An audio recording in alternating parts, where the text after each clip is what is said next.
Guess what? This is Law & Order SVU Season 4, Episode 14. Mercy.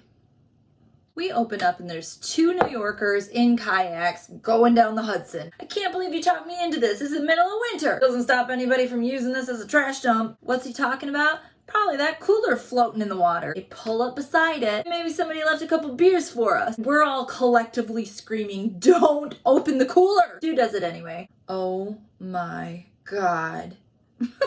So now Benson and Stabler are on the scene and nobody's opening that cooler. Cops on the scene are like, "I heard it's a newborn." Attached to the cooler is a bag with a partial logo. Looks like somebody tied something heavy to it, but it must have ripped open and the cooler came to the surface. Emmy Warner must be a little bit off her game because she shows up after Benson and Stabler. Not a newborn. Umbilical stump is gone. It's got to be about a month old. Back from the intro, and we're in the morgue. Victim is a white female, 1 month old, and she's been dead for only about a day. Warner says she seems to be well cared for. The cause of death was a lethal dose of tricyclic antidepressants. Stabler's thinking maybe it's a mom who has postpartum depression, except that shit isn't prescribed to breastfeeding moms. And there was breast milk in this baby's belly. The cooler might give us some clues. There's some kind of algae on the outside, and Warner found sodium hypochlorite on the inside. That's like an industrial strength cleaner. We gotta find out more about this stuff, so we're gonna talk to the ecology lab. This mom haircut doctor in a lab coat says, "The seaweed is healthy enough to eat." Stabler's like, "I think I'll stick to my burgers and fries." Oh yeah, back to the dead baby. Okay, if we look at this map of the Hudson, this kind of algae grows here, and that cleaner was probably from the sewage plant here. When we show this shit to Craig and he's like a billion people have picnics along that stretch. How are we supposed to narrow it down? Yeah, we'll remember that bag. It came from the Bountiful Earth Health Store, which is right here. So here's something weird. There haven't been any missing persons reports filed on this baby. Does that point to it being a parent? Huang is here. Hey Huang, where the fuck have you been? The baby was wrapped in a blanket and protected from the weight. This is definitely somebody with an emotional connection, i.e. probably not a kidnapper. Huang is leading towards the mother being the perp. When we look back on that map, guess what else is in that vicinity? Hudson University. It's fictional, but it's our best lead. Benson and Stabler head over to health services at the Hudson University. The woman working there does not want to give up info because of pesky confidentiality. Privacy. Come back when you have a court order, or don't come back at all.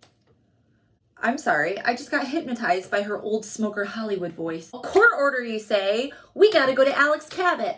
But we have absolutely nothing. You're gonna need a whole lot more for a subpoena. Please, please, please, Cabot, this is our only shot. Fine, I'll run it by my boss, but she's going to say no. But surprise, surprise, Liz fucking Donnelly is all the way in. It's our absolute duty to fight for this dead baby.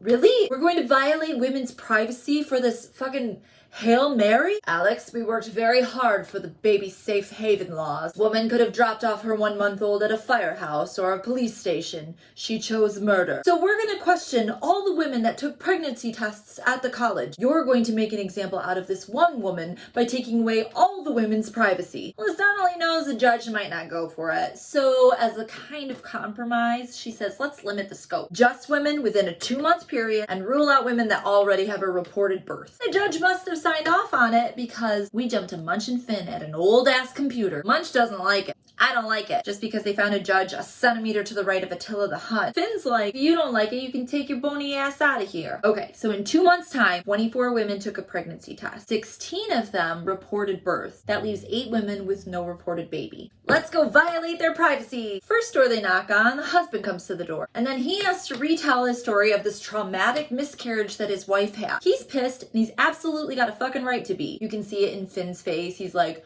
oh, this is why this sucks. Benson and Stabler track down somebody else. Her name is Ellen Swanson, and she's studying at the library. Could we talk privately? Ellen swears up and down that this is a mistake. She's never been pregnant. She says she was in Paris 8 months ago, and also refuses to give a DNA swab. You can't just go prying into my personal life. We check her alibi, and sure as shit, she was in Paris. Kind of. Travel records indicate that she came home just after she got to Paris for like a 2-week stint, and that pregnancy test was taken the day after she got back. Our brilliant detective's first stab at the story is this. Maybe she went to Paris and then she found out she was pregnant.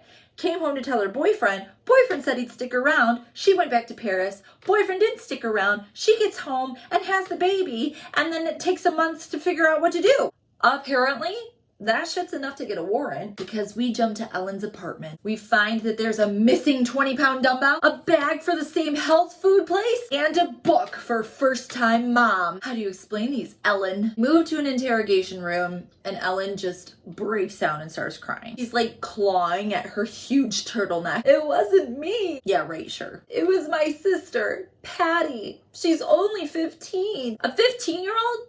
Named Patty? Patty found out she was pregnant. That's why I came home from Paris. They couldn't tell their parents. You don't know their dad. Baby's father is Patty's ex-boyfriend, Paul Howley, named Paul Howley. Ellen says that the second time she got home from Paris, there was no baby. Patty said the test had been wrong. Back at the precinct, Cragen is unmoved. She's a minor. Bring her in with her parents. Before we can track down mom, dad, or Patty, we swoop in and find Paul. Munch and Finn find this ginger baby face at work. And guess what? This idiot didn't even know she was pregnant. In fact, at first, he claims that they never even had sex. Finn's like, it wasn't statutory if it happened more than 8 months ago. Cut the crap. Did you have sex with Patty? Yes. Did you hit it raw? Jesus, Finn, this is prime time. I would have supported Patty and the baby. Probably didn't tell me because her dad sucks. They have ex-boyfriend help them find Patty by paging her. Remember pagers? Patty shows up expecting to meet Paul, but all she gets is Benson and Stabler. Patty Swanson, please don't tell my parents. Please. No can do, little girl. Because in the next scene, she's sitting across from her weepy mom and her dickhead dad. You were pregnant? Not anymore. Dad starts calling her a slut, saying a whole bunch of horrible things. Stabler's like, calm down. Tell us what happened. I killed my baby. There it is. Okay, what happened? Says she went down to a place on 29th. Wait, a clinic? Hang on, she's not talking about murder, is she? You got an abortion without my permission? Benson's like, legally she doesn't have to get your permission, dude. Like hell she doesn't. Sir, I told you to calm down. Now I'm telling you to sit down. Sit down. Ooh. So essentially, they were barking up the wrong tree, invading Ellen's privacy, invading Patty's privacy, and for nothing. What's worse, Patty's now in a dangerous situation because Daddy Swanson's got a whole mess of domestic disputes against him. Okay, well, buckle up because we're about to get some white man rage dick measuring contest action. Detective, if you ever talk to me like that again, I will tell the commissioner about it. We golf together. Huh. Does he know about your handicap? The one that makes you beat your wife? Excuse me? If you ever lay a hand on your wife or daughters again, I'll be paying you a visit. Is that a threat? Yeah. Okay, so Benson and Stabler are waiting for an elevator, and thank goodness they acknowledge the fact that they just turned poor Patty's life upside down. Elevator doors open, and out walks Emmy Warner, wearing the hell out of a dress. Damn, you look like you left somebody at a very nice restaurant. My husband can wait. This info couldn't. Turns out she got the results back from the lab. There was some red coloration in the baby's eyes, and the genetic testing came back positive for Tay-Sachs disease. No treatment, no cure. She would have died a horrible death by the age of 5. Guess what? This looks like a mercy killing, and this changes the profile dramatically. Take it away, Huang. Instead of looking for one parent, we're probably looking for 2. Relatively well off, responsible enough to provide medical care for their baby. Okay, well, is there any way that we can pick up the trail? Tay-Sachs is most common among certain ethnic groups, specifically Jewish. Munch says, hail is all his time, round up the Jews. Cragen says, if I had a kid with Tay-Sachs, the first thing I'd want to do is find a doctor who specializes. We jump to Klein Research, where we're talking to Dr. Winnie the Pooh. It's a horrible disease, more than most parents can bear. Dr. Pooh Bear says he only works in research, but he does know of a support group. We go to the support group, and the rabbi running it caves almost immediately. Forks over a list of parents. There was one mother who came in for only one meeting. She left after she saw some of the other Tay-Sachs babies. He didn't know the woman, but he does know Dr. Plattner, the guy who referred her to the group. But when we find Dr. Plattner, he says, you're wasting your time. We both know I could help you if I could. So we're back at the precinct with our dick in our hands. But what's this? Finn was digging through the death certificates issued by Dr. Plattner. They find a recent one for a Sarah Brown. Parents are Andrea and Daniel Brown. When Benson and Stabler show up at their brownstone, they're still sitting Shiva because the funeral was only on Wednesday. Stabler asks one question and Benson's like, can I go to the bathroom? Gets in the bathroom and sticks some gloves on. This doesn't seem super legal. She's digging through the medicine cabinet, and what does she find in the trash? Sitting gently on top of some folded clean toilet paper, an empty pill bottle for a drug called emipramine, issued 2 days before they found the body. And it was prescribed by none other than Dr. Plattner. Holy shit. We bring this info to Cragen and Cabot. But there's something weird about this. Why would they put the baby in a cooler without just fucking burying her? What are we missing here? We dig up the coffin, pop that little sucker open, and guess what? It's empty. It's pristine. There's never been a body in there. Obviously, we're gonna jump to a fucking interrogation room with the couple. Don't worry, their lawyer's there too. In an adjacent room, we've got Dr. Plattner and his lawyer. And the thing is, they have kind of a point. Kind of. Dr. Plattner said he took an oath to do no harm. I was saving Sarah from going through an excruciating, painful death, more harmful than letting her go through it. And I'm assuming there's a time warp here because we jump to the Supreme Court. We get a little side convo between Munch and Cabot before it starts. Cabot's surprised that Munch won't be sitting on the side of the defense. I assumed you were pro-euthanasia. Yes, but with consent. A child can't give consent. It's just a slippery slope from there. Interesting. Okay, let's get down to the court scene. We've got Dr. Plattner on the stand. He's given the rundowns of the horrible symptoms of Tay-Sachs. Meanwhile, I'm struggling to get past how goddamn star-studded this cast lineup is this episode. Look it up. We're talking Academy Award winners. Cabot's cross-examining Dr. Plattner. He says that Andrea, the mom, is basically like a daughter to him. That's kind of why he went above and beyond to falsify the death certificate and help bury an empty coffin. He prescribed the drug because Andrea said she was going to euthanize Sarah with or without his help, and he wanted it to be painless and peaceful.